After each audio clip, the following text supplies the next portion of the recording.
మహేశ్వరం నియోజకవర్గ Meerpet municipal corporation పరిధిలోని Lenin Nagar నిర్వహించిన సంతు సేవాలాల్ మహారాజ్ జయంతి వేడుకలలో ఎమ్మెల్యే సబితా ఇందారెడ్డి, చేవెళ్ల ఎంపీ కొండా విశ్వేశ్వరరెడ్డి పాల్గొన్నారు.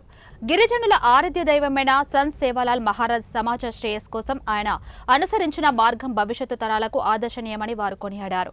ఎన్ని రాజకీయ పార్టీలు వచ్చినా సేవాలాల్ జయంతికి గుర్తింపు రాలేదని, ప్రధాని నరేంద్ర మోడీ సేవాలాల్ సమాధిని అభివృద్ధి చేయడం కోసం 900 కోట్లు మొదటిసారిగా కేటాయించడం జరిగిందని కొండా విశ్వేశ్వరరెడ్డి హర్షం వ్యక్తం చేశారు. బంజారాల కోసం కేసీఆర్ హయాంలో భవనం కట్టించారని, గిరిజన తండాలను గ్రామ పంచాయతీలు చేసి వాళ్ళని పరిపాలించుకునే విధంగా కేసీఆర్ కృషి చేశారని అన్నారు.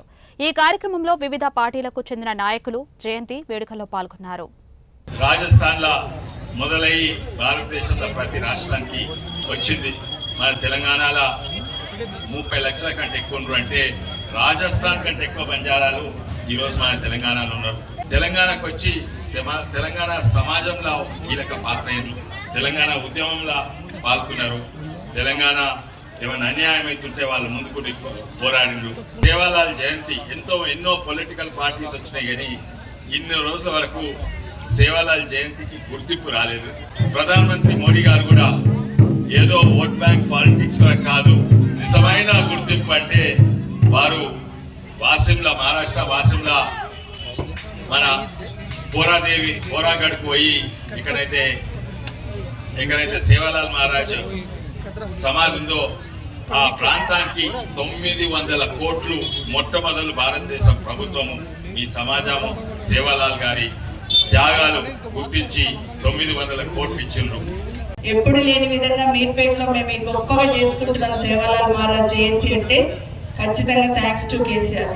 10 సంవత్సరాల నుండి తెలంగాణ రాష్ట్రం వచ్చిన తర్వాత సేవాలాల్ మహారాజ్ని జయంతిని అధికారికంగా చేయాలని, సేవాలాల్ మహారాజ్ విగ్రహాన్ని ప్రతిష్ఠించాలని ట్యాంపర్ పైన, అదే కాకుండా మా గిరిజన బిడ్డలకు అందరికీ కూడా ఒక మంచి భవనం ఉండాలి. హైదరాబాద్ నడిపెట్టును బంజారాయిల్స్ అనే పేరు బంజారాల పేరు మీద ఉండి అక్కడ వాళ్ళకి నిల్వ నీడలేకపోతే ఎట్లా అని అక్కడ ల్యాండ్ అలాట్ చేయడమే కాకుండా మంచి భవనం ఒకటి కట్టించున్నారు. నిజంగా వారికి థ్యాంక్స్ చెప్పాలి. మీ అందరి తరఫున థ్యాంక్స్ చెప్తున్నా. అదే కాకుండా 10% రిజర్వేషన్ ఎవరు అవునన్నా కాదన్నా 10% రిజర్వేషన్ ఇచ్చి కూడా గౌరవించిన ఘనత ఖచ్చితంగా కేసీఆర్ గారికి దక్కుతుంది. అదే కాకుండా గిరిజన తండాలను గ్రామ పంచాయతీ చేసి స్వయంగా పాలన చేసుకునే విధంగా ఆత్మగౌరవంగా ఉండే విధంగా చేస్తున్నారు.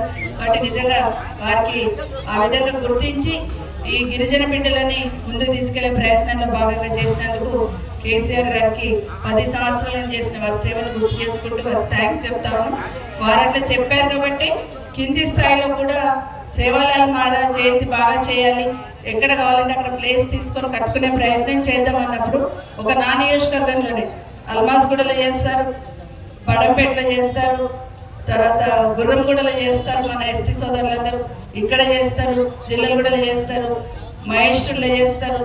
నిజంగా గొప్పగా అనిపిస్తుంది. అందరు ఒక దగ్గరికి వచ్చి ఈ కార్యక్రమం చేసుకోవడం